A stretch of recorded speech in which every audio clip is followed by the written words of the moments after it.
alhamdulillahi rabbil alamin wassalatu wassalamu ala rasulillah wa ala alihi wa sahbihi ajmain.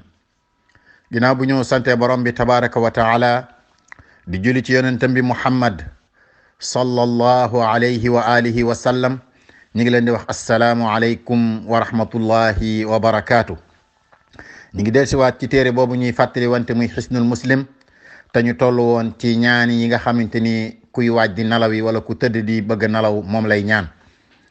ba tey bokk na ci ñaan yooyu mooy ñaan gi ñuy bëgg a wax mooy bismika allahumma amutu wa ahya. bismika allahumma amutu wa ahya.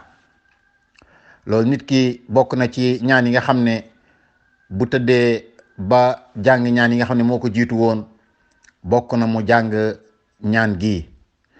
mooy ne ci sa tur yow borom bi tabaraka wa taala ci lay dee waaye ci lay dund.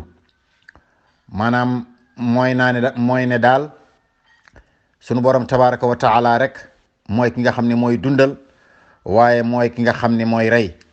maanaam ku dee rek sunu borom tabaraka wa taala moo ko rey, waaye ku dund rek sunu borom tabaraka wa taala moo ko dundal. ndax amul benn bakkan boo xam ne day faatu lu mooy ci ndigal borom bi tabaraka wa taala. te ku nekk am nga dat boo xam ne bu jotee doo tardé benn minute waaye doo ko romb benn minute wala benn simili. kon jullit bi wokk na ci ay gëm-gëmam mu gëm ne borom bi tabaraka wa taala rek mooy dundal waaye mooy rey. kon ñu baamu ñaan gi bismika allahumma amutu wa ahya.